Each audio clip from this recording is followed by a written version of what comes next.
Alright guys, I'm going to share with you guys my journey so far. So I gave you guys a vlog last week, last week.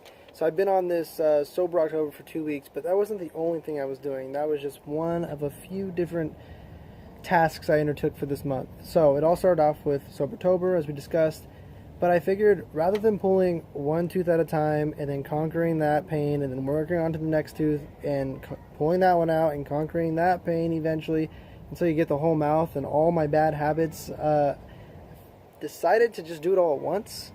So if I'm going to be in a pain, I kind of want to be in a lot of pain all at once, so that way I can grow through it with, reflection, meditation, prayer, goal setting, all that kind of stuff.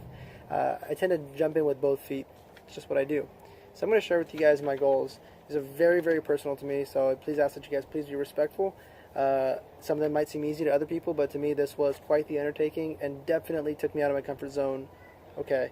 Absolutely took me out of my comfort zone and was hard, and it's still hard, but it's so empowering and it's so fun, and I've been able to have so much, how can I say it, my relationships have been so much deeper, the time I'm spending with people is so much more quality, and the time that I have to myself is so much more precious because I'm achieving so much in the day. So by the time I go to bed, I am exhausted and ready for the next day at the same time. It's the craziest feeling. So goal 1, create 2 videos a week. I constantly harp to my team how important videos are to just break that barrier, because you guys know me, a lot of you know me, and some of you don't even know me, but you don't really know me except for my best friends, and that maybe be a handful of 10-20 people. But this is genuinely who I am. This is the energy I have. This is the kind of tone I have when I'm in conversations, and especially when we're dealing in real estate, there's a lot of options out there. We all know that, but to be able to come forward and say, this is me, hi, this is who I am. If it's a good fit, cool. If it's not, well, that's fine. At least you knew who I was genuinely from the beginning. That to me is important, and I think that's going to be more and more important in marketing in coming years especially.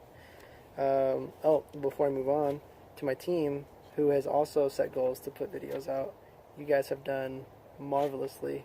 You've done amazing. I am so proud of you all. I am so happy that you guys have challenged yourself to do something outside of your comfort zones. And I know a couple of you really don't like videos, and you guys look amazing and sound amazing, and your content is on point, or on fleek, as the kids say.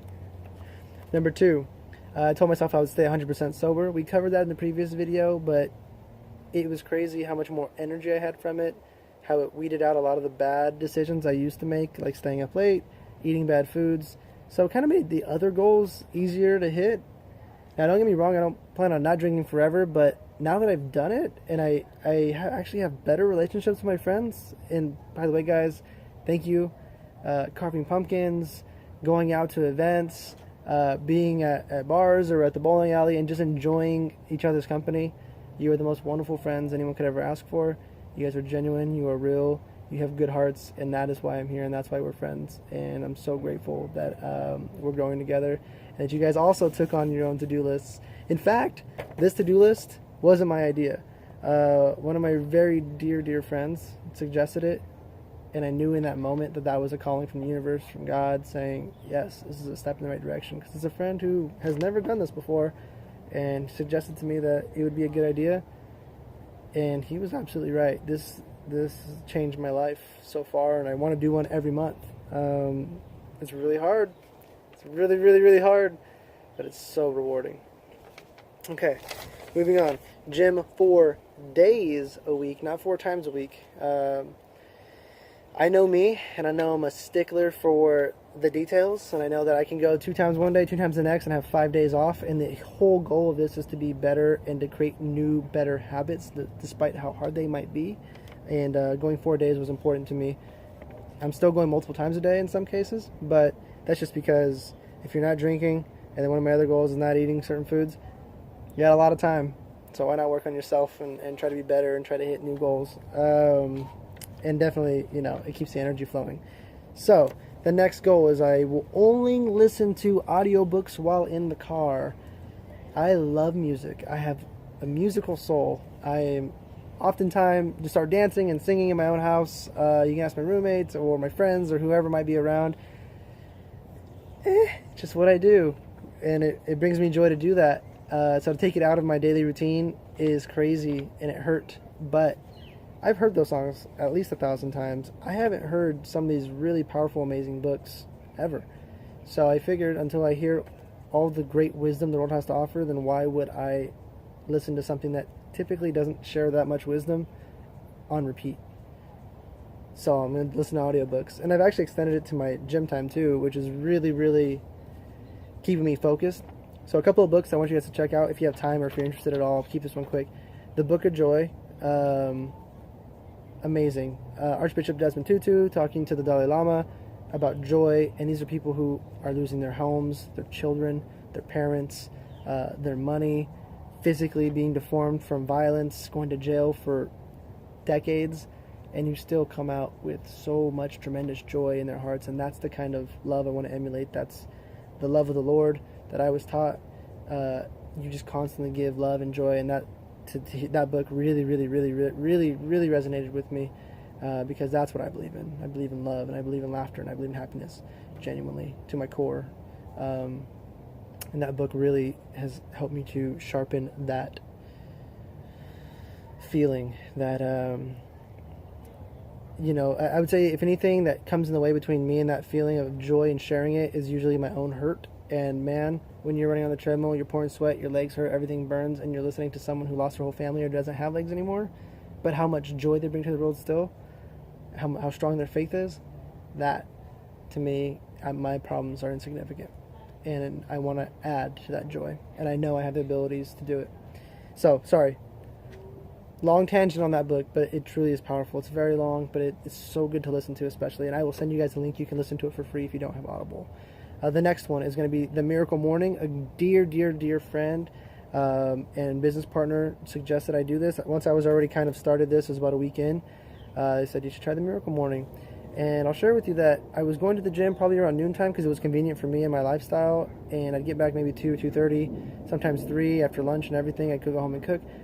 And I could see in the face of my team members who were absolutely lovely, just that I wasn't there during a normal business time. And so the Miracle Morning challenged me to get up earlier and make my day the way the perfect day would go for me, and to do my workouts in the morning. So I did, waking up at 6:30 every day, weekends included. And I have so much time. I still have a to-do list that's incredibly long, and it's getting longer because I have so much more passion and energy behind everything, because my mornings are so powerful.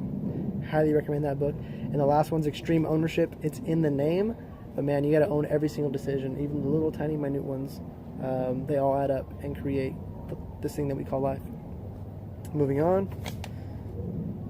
The last one is the low carb, low sugar. That plus the gym has astronomically changed my life. It has changed my energy. It has changed my physique. You don't need it.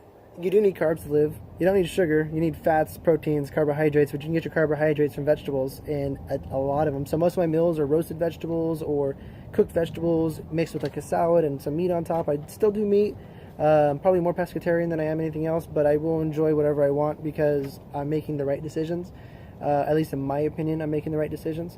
And the energy alone is insane. The passion that I feel for all the things that I love and I'm passionate about has been invigorated, and it's such a pleasure to share. So all of these guys are really hard. Every single task here is difficult for me because it's taking me outside of my comfort zone. It's not something I did, something I always wanted to do. It's something I always tell myself when I'm, one day I'm going to be really mature and I'm going to do all these things, and that day isn't today. But ultimately what I've realized is that although it looks like a lot, these are really small, minute choices, just scattered throughout the day. My days are the same. It just, when there comes that point where you either are going to do something or you're not going to do it, my favorite words now for drinking and for some of these foods is to say no, period, and thank you. I'm grateful for the offer. I'm grateful that we have these luxuries, but no, it's not for me, and that's okay. And that's fine. And no one's ever scoffed at me or laughed or hated or anything. So it has been fun to practice those words, especially in the spirit of gratefulness, and especially to say no, because I love to say yes because I love making people happy. And that was fun. But ultimately, guys, like I was saying, really, really difficult. But if you think about it, 100% sober, that only comes up a couple of times a day. So maybe at lunchtime, you're going to get a drink with a colleague or a friend. You just don't. You just have water, and it's wonderful. Let them drink. They're happy. They don't care.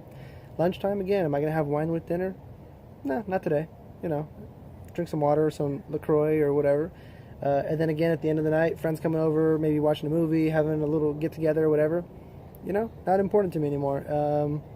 I will one day, but that day is not today, and that's all I have to do. That's just the one choice. That's how it looks. That's how it feels.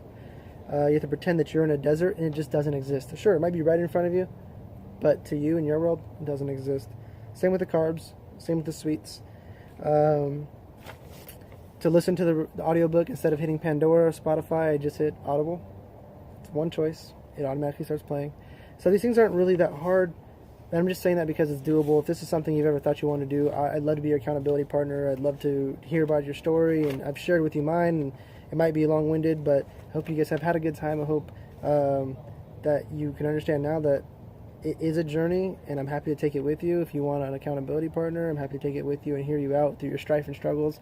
But at a certain point, you just have to believe in it, and you have to just know that you're doing the right thing, and that the goal of what you want to accomplish and your passion for life and your passion to hit these goals and to say you did it has to be greater than your want for that donut, or it has to be greater than your want to sleep in. And right now I can say that's absolutely true for me, and I'm praying to God that I can keep this fire and energy, because this is truly who I am. This is truly who I want to be, and all the other stuff is also me, but it's definitely not me functioning at the best possible energy level and the best possible headspace. So a little bit deeper of a dive than the first video last week for the vlog, but it was important to me to share this. I love you guys. I hope you guys are all wonderful. I hope your families are wonderful. I hope everyone's healthy, happy, in a great state of mind and great state of heart. Thank you so much for listening. Hope you guys have enjoyed this. I'll talk to you soon. Bye.